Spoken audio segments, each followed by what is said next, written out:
ఈరోజు మనం mock test 3 జనవరి 24 post చేసినటువంటి మన వాట్సాప్ ఛానల్లో పోస్ట్ చేసిన థర్డ్ మాక్ టెస్ట్ యొక్క కీని ఒకసారి చూసుకుందాం, బిట్స్ని. అలాగే దానికంటే ముందు ఎవరైనా ఈ ఛానల్ని సబ్స్క్రైబ్ చేసుకోవాలనుకుంటే టుల్కూన్ కరెంట్ అఫైర్స్ ఛానల్ని సబ్స్క్రైబ్ చేసుకోండి. అలాగే వాట్సాప్ ఛానల్ లింక్ డిస్క్రిప్షన్లో ఉంటుంది, తప్పకుండా సబ్స్క్రైబ్ చేసుకోండి. ఇది మీకు ఎంతో కొంత యూజ్ అవుతుందని నేను నమ్ముతున్నాను. So coming to the point, మనం టాపిక్లోకి వెళ్ళిపోదాం.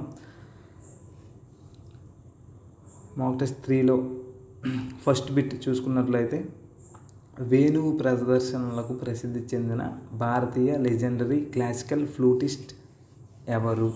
వేణువు ఫ్లూట్ ప్రదర్శనలకు ప్రసిద్ధి చెందిన భారతీయ లెజెండరీ క్లాసికల్ ఫ్లూటిస్ట్ ఎవరు?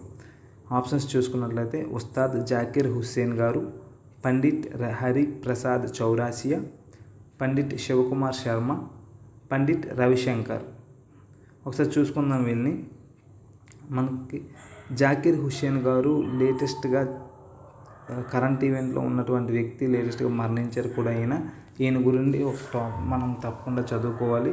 సో ఈ ప్రతి క్వశ్చన్ పేపర్లో బిట్ వచ్చే అవకాశం ఉన్నటువంటి వ్యక్తి అయిన జాకిర్ హుస్సేన్ గారు రీసెంట్గా మరణించారు.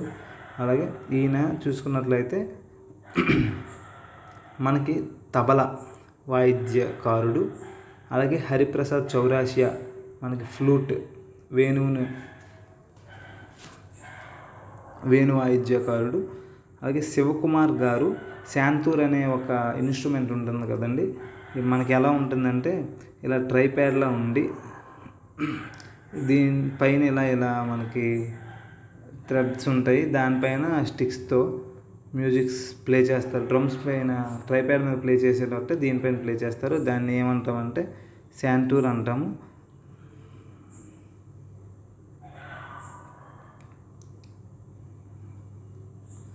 సంతూర్ కాదయ్యా, శాంతూర్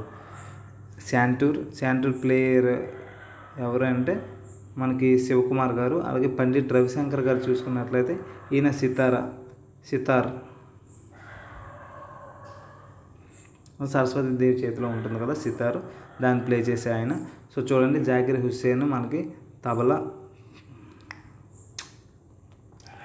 తబలా వాయిద్యకారుడు జాకిర్ హుస్సేన్. మనకి ఈయన ఫ్లూట్. పండిట్ శివకుమార్ శర్మ అనేవారు శాంతూరు. అలాగే ఈయన చూసుకున్నట్లయితే సితారు. సో మనకి ఆప్షన్ ఈజ్ పండిట్ హరిప్రసాద్ చౌరాసియా.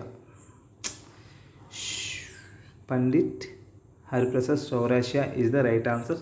ఈయన ఫ్లూటిస్ట్. మనకి ఈ ఇన్స్ట్రుమెంట్కి సంబంధించి కానీ సంగీత వాయిద్యాలకు సంబంధించిన వ్యక్తులు ఎవరు ప్రసిద్ధి చెందిన వాళ్ళని ఈ మధ్య ఇంపార్టెంట్ టాపిక్. ఎందుకంటే మనకి లేటెస్ట్గా క్రేన్ అవార్డ్స్లో మన ఇండియన్స్ ఒక 6 అవార్డ్స్ వచ్చాయి. క్రేన్ అవార్డ్స్ ఏంటంటే ఆంగ్ల సాహిత్యంలో మనకి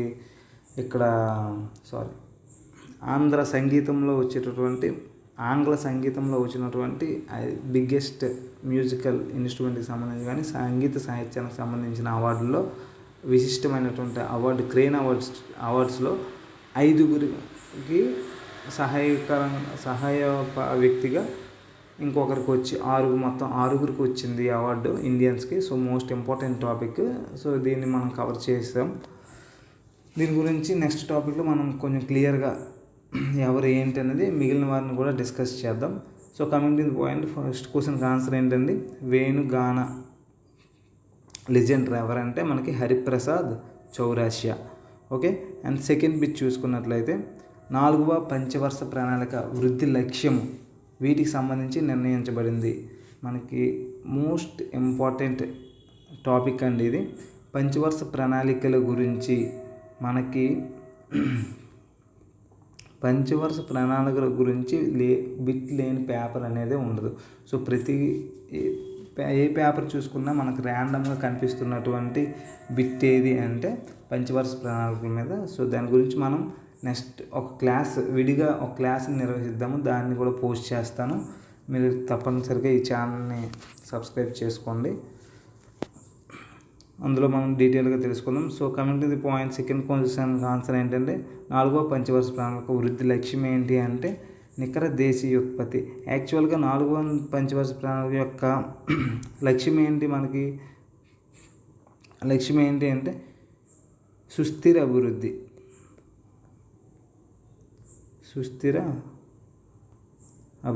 నికర దేశీయోత్పత్తి అభివృద్ధి ద్వారా మనం సుస్థిర అభివృద్ధి సాధించాలని లక్ష్యంతో 4వ పంచవర్ష ప్రణాళికను ప్రవేశపెట్టారండి. ఈ 4వ పంచవర్ష ప్రణాళిక అనేది చాలా ఇంపార్టెంట్. ఎందుకంటే మనకి చాలా అంశాలు ఇందులోనే జరిగాయి. పాకిస్తాన్తో యుద్ధం జరిగింది, ఇందిరాగాంధీ గారు ప్రవేశపెట్టారు దీన్ని. ఇందిరాగాంధీ గారు ఒక నినాదాన్ని ఇచ్చారు, ఏంటంటే మనకి గరీబీ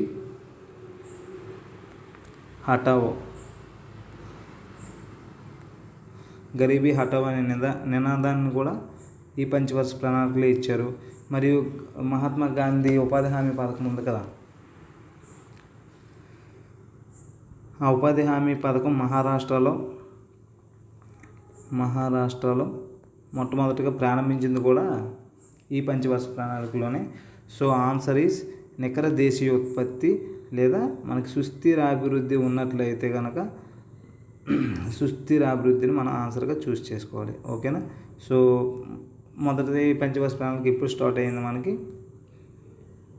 1951లో స్టార్ట్ అయింది పంచవర్ష ప్రణాళిక. 1951-52 స్టార్ట్ అయింది, మనకు తెలిసిన విషయమే. ఫస్ట్ ఎవరు ప్రవేశపెట్టారండి? జవహర్లాల్ నెహ్రూ గారు పంచవర్ష ప్రణాళికలను ప్రవేశపెట్టారు. ఓకేనా? ఫస్ట్ పంచవర్ష ప్రణాళికలో వ్యవసాయ అభివృద్ధి, సెకండ్ది పారిశ్రామిక అభివృద్ధి, ఇలా మనకి పంచవర్ష ప్రణాళికలు జరుగుతూ వచ్చాయి. లాస్ట్కి పంచవర్ష ప్రణాళిక నీతి ఆయోగ్గా మారి. సో ఈ టాపిక్ కోసం మనం నెక్స్ట్ ఒక వీడియో కండక్ట్ చేద్దాం. ఓకేనా?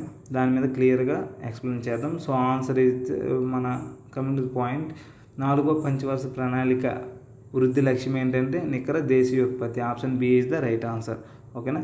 సో నెక్స్ట్ బిట్ చూసుకున్నట్లయితే లక్ష్య సేన్ ఏ క్రీడ ఆడుతాడు అంటే క్రీడాకారులకు సంబంధించిన బిట్. మనకి కరెంట్ ఈవెంట్స్లో వచ్చే బిట్స్ అండి ఇవి. లేటెస్ట్గా వచ్చినటువంటి క్రీడా అవార్డులు ఏవైతే వస్తున్నాయో ఆ క్రీడా అవార్డులు పొందిన వ్యక్తులు ఏ క్రీడకు సంబంధించిన వాళ్ళు అనే విషయాన్ని మనకు ఐడియా ఉండాలి. సో దాంట్లో భాగంగానే లక్ష్య సేన్ ఏ క్రీడకు సంబంధించిన వ్యక్తి అంటే మనకి table tennis, cricket, kabaddi, badminton. So ఇందులో మనకు ఆన్సర్ ఇస్ బ్యాడ్మింటన్, లక్ష్య సేన్. అలాగే చెస్ ప్లేయర్స్, మనకు రీసెంట్గా చెస్ ప్లేయర్స్ బాగా ఒక స్టార్ లాగా, ట్వింకిల్స్ లాగా మెరిచారనమాట. రైజ్ అయిన గేమ్ ఏంటంటే చెస్ గేమ్. వరల్డ్ ఛాంపియన్షిప్ వచ్చింది, ర్యాపిడ్ ఛాంపియన్షిప్ వచ్చింది, ఒలింపియాడ్ వచ్చింది, మన దేశానికి వచ్చాయి. సో చెస్ ప్లేయర్స్ని కూడా ఒకసారి చూసుకోండి. మన గుకేస్, చాలామంది ఉన్నారు కదా. అబ్బాయి ఎవరు,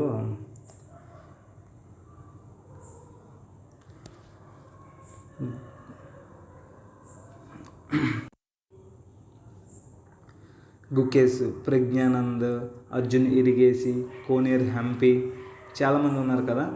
సో వాళ్ళని కూడా ఒకసారి మనం చూడాలి, దానిపైన కూడా వీడియో చేద్దాం. So answer is badminton. ఏంటండి? థర్డ్ క్వశ్చన్కి బ్యాడ్మింటన్. అలాగే నెక్స్ట్ పాయింట్, హైడ్రోక్లోరిక్ యాసిడ్లో జింక్ మెటల్ ముక్కను ఉంచినప్పుడు ఏ వాయువు ఉద్భవిస్తుంది అంటే కార్బన్ డైఆక్సైడా, నైట్రోజనా, హైడ్రోజనా, ఆక్సిజనా. సో హైడ్రోక్లోరిక్ యాసిడ్లో జింక్ ముక్కలను ఉంచినప్పుడు మనకి చర్య పొంది ఏ వాయువు రిలీజ్ అవుతుందంటే హైడ్రోజన్ వాయువు రిలీజ్ అవుతుంది. So option C is the right answer. And next, వేడి మరియు శక్తిని ఉత్పత్తి చేయడానికి కాల్చిన పదార్థాలను ఏ పేరు పెట్టారు?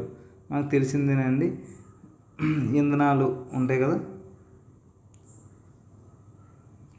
సో ఇంధనాలను మండించినప్పుడు మనకి వేడి మరియు శక్తి రిలీజ్ అవుతుంది, ఇది తెలిసిన విషయమే. So option B is right answer.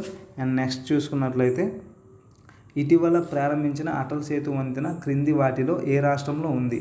Atal Setu వంతెన అటల్ బిహారీ వాజ్పేయి గారు రీసెంట్గా మనకి గత సంవత్సరంలో భారతరత్న అవార్డు పొందినటువంటి ప్రధానమంత్రి గారు కదా, ఈయన పేరు మీద మనకి మహారాష్ట్రలో దీన్ని నిర్మించారండి. మహారాష్ట్రలో నిర్మించారు.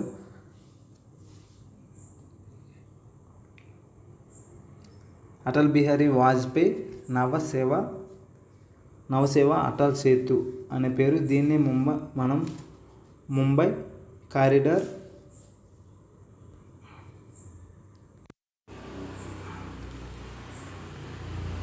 ఇటీవల ప్రారంభించిన అటల్ సేతు. ఇది మహారాష్ట్రలో మనకి నిర్మించారు. ముంబై నుండి నవీ ముంబై మధ్యలో కనెక్షన్ కింద దీన్ని నిర్మించడం జరిగింది. అలాగే చూసుకున్నట్లయితే మహారాష్ట్రలో నిర్మించారు. దీన్నే మనం ముంబై ట్రాన్స్ హార్బర్ లింక్ అనే పేరుతో కూడా మనం పిలుస్తాము. ఇది ఎక్కడ నిర్మించారంటే ఇది యాక్చువల్గా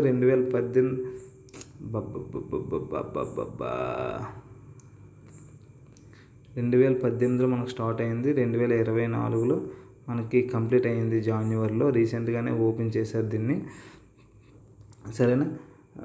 సేతు వంతెన ఎక్కడుంది, ఏ రాష్ట్రంలో ఉంది అంటే మనకి మహారాష్ట్రలో ఉంది. దీన్ని మనకి ఇంకో పేరు ఏంటండి, MTHL Mumbai trans harbour link అని కూడా అంటాం దీన్ని.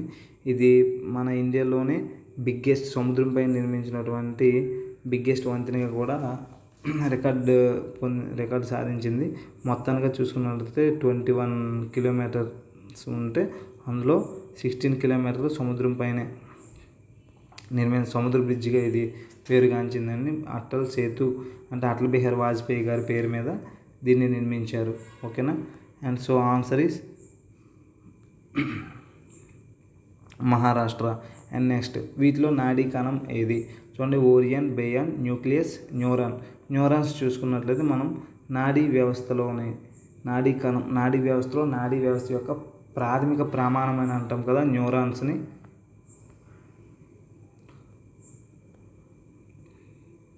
సో నాడీ కణం ఏదంటే neuron. And next British Nobel బహుమతి గెలుచుకున్న మొదటి భారతీయుడు ఎవరు చూడండి.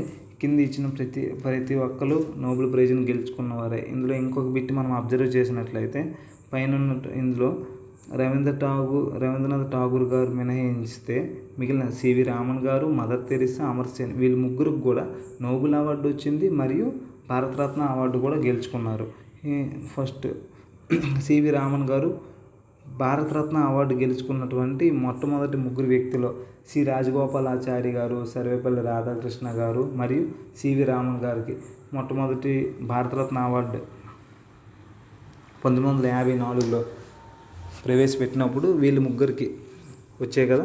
మొదటి సైంటిస్ట్ భారతరత్న అవార్డు పొందినప్పుడు మొదటి సైంటిస్ట్ కూడా సివి రామన్ గారే.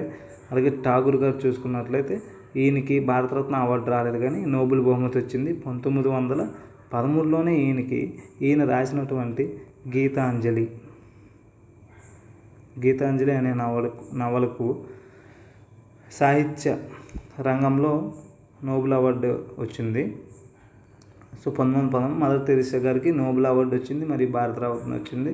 అమర్ సేన్ గారికి వీళ్ళకి 1969-70 మధ్యలో వీళ్ళకి వచ్చాయి. ఈయనకి 1930లో రామన్ ఎఫెక్ట్ కనుగొన్నందుకు, ఇది కూడా ఇంపార్టెంట్ బిట్ ఒకసారి గుర్తుపెట్టుకోండి. రామన్ ఎఫెక్ట్ కనుగొన్నందుకు 1930లో సివి రామన్ గారికి నోబెల్ ప్రైజ్ రావడం అనేది జరిగింది. 1954లో మొట్టమొదటి భారతరత్న అవార్డు పొందినటువంటి సైంటిస్ట్ ఈయన. మొట్టమొదటి ముగ్గురికి వచ్చింది, ఆ ముగ్గురులో ఈయన ఒకరు. ఓకేనా. సో మనకి the answer is Rabindranath Tagore. ఈయన రాసినటువంటి గీతాంజలి అనే నవలకు సాహిత్య అవార్డు వచ్చింది. నెక్స్ట్ భూటాన్ రాజధాని నగరం ఏది? ఆప్షన్స్ చూసుకున్నట్టు థింఫు, కాఠ్మాండు, కొలంబో, హవాయి. వీటిని చూసుకున్నట్లయితే థింఫు అనేది భూటాన్ రాజధాని, కాఠ్మాండు అనేది నేపాల్ రాజధాని, కొలంబో అనేది శ్రీలంక రాజధాని, హవాయి అనేది ఒక స్టేట్ యుఎస్లో ఉన్నటువంటి 50 స్టేట్లో ఉన్నటువంటి ఒక స్టేట్. దీనికి ఇంకో రాజధాని ఉంది, హోలోలు అనే రాజధాని హవాయికి ఉంది. So the answer is Thimphu. Bhutan రాజధాని ఏదండి? థింఫు. సో భారతదేశంలో ఏ రాష్ట్రాన్ని 5 నదుల భూమి అని పిలుస్తారు? మనకి పేర్లోనే ఉంది చూడండి. పంజాబ్, హర్యానా, రాజస్థాన్, గుజరాత్. పంచ్ ప్లస్ అబ్ అంటే నది, పాంచ్ అంటే 5. హిందీలో 5 మనకు తెలిసిందే కదా.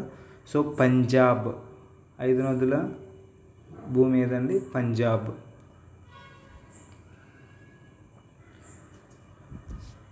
నెక్స్ట్ బిట్, భారత రాజ్యాంగం ఏ తేదీన ఆమోదించబడింది? ద మోస్ట్ ఇంపార్టెంట్ డేట్స్లో చాలా ప్రాముఖ్యత ఉన్నటువంటి డేట్స్. ప్రతి ఎగ్జామ్లో కూడా ఈ డేట్ కంపల్సరీగా ఉంటుంది. ఈ డేట్ పైన వచ్చే రెండు బిట్స్. ఆప్షన్స్ కూడా 4 ఆప్షన్స్ మార్చడు కూడా. ఏ పేపర్ చూసుకోండి. భారత రాజ్యాంగాన్ని ఎప్పుడు ఆమోదించారు, ఎప్పుడు అమల్లోకి వచ్చింది, ప్రవేశికలో ఉన్నటువంటి డేట్ ఏంటి, గణతంత్ర దినోత్సవం ఎప్పుడు జరుపుకుంటున్నారు. ఈ డేట్ మహా అయితే ఈ డేట్లో స్వాతంత్ర దినోత్సవం ఎప్పుడు జరుపుకున్నారు మొదటిది. ఈ బిట్స్ అంటే 47 ఆగస్ట్ 15ని యాడ్ చేస్తే అది అందరికీ తెలిసింది కాబట్టి మ్యాక్సిమం యాడ్ చేయడం. ఒకవేళ మ్యాచింగ్లో ఇచ్చినా సరే ఇస్తారు. ఈ 4 ఆప్షన్స్ 5 డేట్లు ఇస్తారు. కంపల్సరీగా ఉంటుంది. సో గుర్తుపెట్టుకోండి. ఆగస్ట్ 15 మనకు తెలిసిందే. 47లో ఆగస్ట్ 15 ఇండిపెండెన్స్ డే. నవంబర్ 26న రాజ్యాంగాన్ని ఆమోదించారు. జనవరి 26న అమల్లోకి వచ్చింది. అక్టోబర్ 2 అనేది మనకు తెలిసిందే, గాంధీ గారి జయంతి. ఓకే, దాన్ని పక్కన పెట్టండి. ఆగస్ట్ 15 స్వాతంత్రం వచ్చింది. జనవరి 26 ఆమోదించారు. ఈ ఆమోదించిన డేటే మనకి ప్రవేశికలో ఉంటుంది. ఇది కూడా గుర్తుపెట్టుకోండి. సో ప్రవేశికలో ఉన్నటువంటి డేట్ ఏంటి అని అడుగుతాడు డెఫినెట్గా. ఆప్షన్స్ ఏవి ఇవ్వడు. జనవరి 26, నవంబర్ 26, 1949 2 ఆప్షన్లు, 1950 2 ఆప్షన్లు. సో అమలు చేయబడిన డేట్ కంటే ఆమోదించబడిన డేటు, మొట్టమొదటి డేటు ఆమోదించబడిన డేటు మాత్రమే ప్రవేశికలో ఉంటుంది. సింపుల్గా గుర్తుపెట్టుకోండి. రాజ్యాంగం మొదట్లో ఉండే డేటు మొదట్లో ఉండేది ప్రవేశిక. రాజ్యాంగం సంబంధించి మొదటి డేటు ఆమోదించబడిన డేటు నవంబర్ 26. ఓకేనా. జనవరి 26 నుండి అమలు చేయబడింది. మనకి అప్పటి నుంచి గణతంత్ర దినోత్సవం జరుపుకుంటాము. సో రేపు కూడా గణతంత్ర దినోత్సవం జరుపుకుంటాం. జనవరి 26. 2025 సంవత్సరంలో ఎన్నివ గణతంత్ర దినోత్సవం జరుపుకుంటాము అనేది కింద కామెంట్ చేయండి, మర్చిపోవద్దు. డెఫినెట్గా కామెంట్ చేయండి. సరే, ఆన్సర్ విషయానికి వచ్చేసరికి ఏ తేదీన ఆమోదించిందండి? జనవరి 26, 1949. ఓకేనా. ప్రవేశికలో ఉండే డేట్ కూడా ఇదే. అండ్ నెక్స్ట్ వన్ ఈజ్, క్రింది వారిలో గ్రహచలన నియమాలను ఎవరు కనుగొన్నారు? చూడండి, గ్రహచలన నియమాలను ఎవరు కనుగొన్నారు? So options: Isaac Newton, Johannes Kepler, Galileo Galilei, Nicolaus Copernicus. So ఒక్కొక్కరి విషయానికి వస్తే, న్యూటన్ గమన నియమాలు లేదా చలన నియమాలను ప్రతిపాదించారు. కెప్లర్ గ్రహచలన నియమాలను ప్రవేశపెట్టాడు. గెలీలియో టెలిస్కోప్ను కనుగొని ఈయన ఏం చేశారు? కోపర్నికస్ సిద్ధాంతంగా పిలువబడే సూర్యకేంద్రక సిద్ధాంతాన్ని టెలిస్కోప్ ద్వారా చూసి సూర్యుడు కేంద్రకంగా ఉన్నాడు, వాటి చుట్టే మిగిలిన గ్రహాలు తిరుగుతున్నాయి అని ధృవీకరించి బలపరిచింది ఎవరు అంటే గెలీలియో గారు. టెలిస్కోప్ని కనిపెట్టడమే, గ్రహాల్లోకి చూసి గురుగ్రహానికి ఉన్న ఉపగ్రహాలను పరిశీలించాడు. శుక్రగ్రహానికి ఉన్న ఉపగ్రహాలను మనం ఎక్కడి నుండే చూడవచ్చని చెప్పాడు. సో కోపర్నికస్ సిద్ధాంతాన్ని బలపరిచింది గెలీలియో. సూర్యకేంద్రక సిద్ధాంతాన్ని ప్రవేశపెట్టింది Copernicus. So answer is Kepler. గ్రహగమన నియమాలను ఎవరు కనుగొన్నారండి? కెప్లర్. గమన నియమాలు లేదా చలన నియమాలని న్యూటన్. ఓకేనా. నెక్స్ట్ వన్ ఈజ్, స్విట్జర్లాండ్లో జెనీవాలో ఏ సంస్థ ప్రధాన కార్యాలయాన్ని కలిగి ఉంది? చూడండి, రివర్స్లో అడిగాడు. స్విట్జర్లాండ్లో జెనీవాలో. సో మనకి కింది ఆప్షన్స్ చూసుకున్నట్లయితే యుఎన్ఓ ఒకటి, అండ్ ప్రపంచ వాణిజ్య సంస్థ వరల్డ్ ట్రేడ్ ఆర్గనైజేషన్ ఒకటి, ఇంటర్నేషనల్ మానిటరింగ్ ఫండ్ IMF అంతర్జాతీయ ద్రవ్యనిధి, అండ్ వరల్డ్ బ్యాంక్ ప్రపంచ బ్యాంక్ ఒకటి. సో చూడండి, యుఎన్ఓ అనేది మనకి ఎక్కడుంది? తెలిసిన విషయమే, న్యూయార్క్లో ఉంది. న్యూయార్క్ USA ఉంది.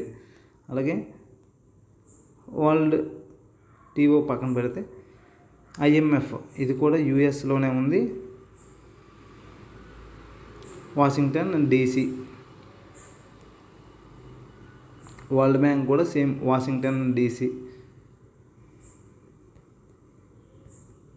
ఈ రెండు కూడా ప్రపంచ బ్యాంకు అండ్ IMF ఈ రెండు వాషింగ్టన్ డీసీలో ఉన్నాయి. ఐక్యరాజ్య సమితి న్యూయార్క్లో ఉన్నాయి. ఈ మూడు అమెరికాలో ఉన్నాయి. ఓకేనా.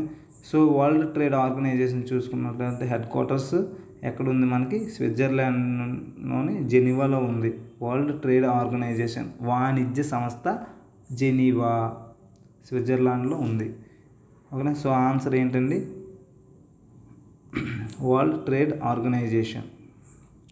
The next one is riboflavin అంటే ఏమిటి? రైబోఫ్లేవిన్ ఉంది కదండి, విటమిన్స్కి సంబంధించి మనం గుర్తుపెట్టుకోవాలి. B1, B2, B3, B6, B9, B12, ADEK most important. Vitamins topic నుండి కూడా బిట్ లేని పేపర్ అయితే ఉండదు. బయాలజీ సిలబస్ ఉన్నటువంటి క్వశ్చన్ పేపర్ ఏ తీసుకున్నా విటమిన్స్ మీద బిట్ లేనటువంటి క్వశ్చన్ పేపర్ ఉండదు. Most important. దీని మీద మనం ఇంకో వీడియో చేద్దాము, దాన్ని కూడా క్లియర్గా తెలుసుకుందాము.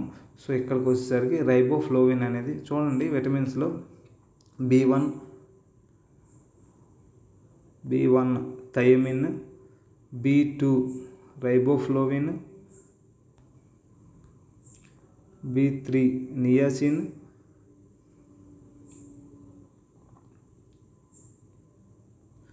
B6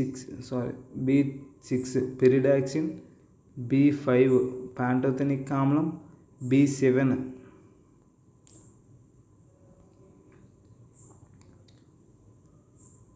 niacin, B9 folic acid, B12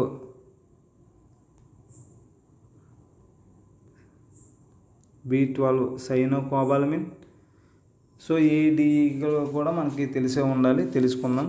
so riboflavin అనేది vitamin B2 riboflavin. Okay, the answer is A. And Carolus Linnaeus తండ్రిగా పరిగణించబడ్డారు. కరోనా లిన్నేయస్ అంటే ఫాదర్ ఆఫ్ ఏ దేనికి ఫాదర్? కరోనా లిన్నేయస్ని దేనికి ఫాదర్గా అంటాము అని చూసుకున్నట్లయితే పిండాభివృద్ధి శాస్త్రం, పిండ శాస్త్రం ఎవరు? Father of embryology. పాలియంటాలజీ అంటే పురజీవ శాస్త్రం అంటారు కదా దాన్ని. పరిణామము అండ్ వర్గీకరణ శాస్త్రము. చూడండి ఒకసారి, పిండ శాస్త్రం వచ్చినప్పుడు ఎంబ్రియాలజీకి వచ్చేటప్పుడు మనకి వాన్ బెయిర్ అనేవాళ్ళు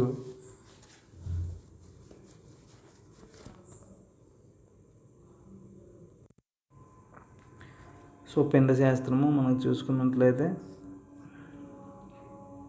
పిండ శాస్త్రాన్ని Ernest von Baer. Father of ఎంబ్రియాలజీని ఎవరండి? Ernest van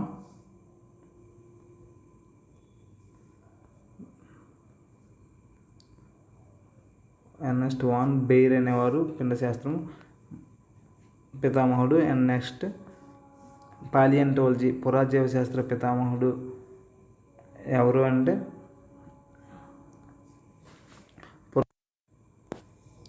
George. పాలియంటాలజీ పురాజీవ శాస్త్ర పితామహుడు జార్జ్ క్యూవిర్. అలాగే నెక్స్ట్ పరిణామం సిద్ధాంతాన్ని మనకు తెలిసిన వ్యక్తి ఇది. పరిణామ సిద్ధాంతాన్ని చార్లెస్ డార్విన్. పరమాణు సిద్ధాంతం ఎవరండి?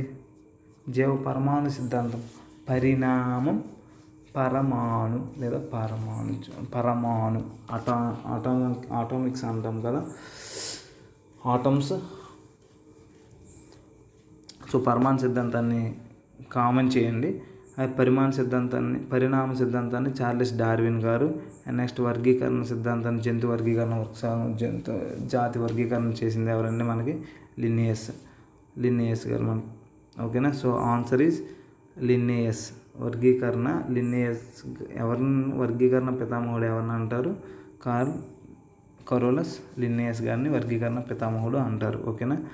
సో ఇలా మనం రోజు ఒక టెస్ట్ని డిస్కస్ చేద్దాము. అలాగే వాట్సాప్ ఛానల్లో కరెంట్ ఈవెంట్స్ యొక్క బిట్స్ మీకు వస్తూనే ఉంటాయి. అప్పుడప్పుడు పోల్స్ కూడా నిర్వహిస్తుంటాము. సో ప్రతి దాంట్లో పార్టిసిపేట్ చేయండి. డెఫినెట్గా మీకు దీనివల్ల యూజ్ అవుతుందని నేను కోరుకుంటున్నాను. అలాగే ప్రతిరోజు ప్రతి వీడియోని చూడండి. వీలుంటే లైక్ చేస్తూ ఉండండి, షేర్ చేస్తూ ఉండండి. ఎంతమంది ఎక్కువ మనకి ఫాలోవర్స్ వస్తే అంత ఎక్కువ ఇంట్రెస్టెడ్గా కొంచెం ఉంటుంది. ఓకేనా? ఈ వీడియో మీకు నచ్చినట్లయితే మీరు కూడా దయచేసి లైక్ చేయండి. చాలా ఎక్కువ లైక్స్ చేసేయండి. అయినా ఒక లైక్ పడుతుంది కాబట్టి ఓకే, నో ప్రాబ్లం, లైక్ చేయండి. Okay, thank you, bye bye.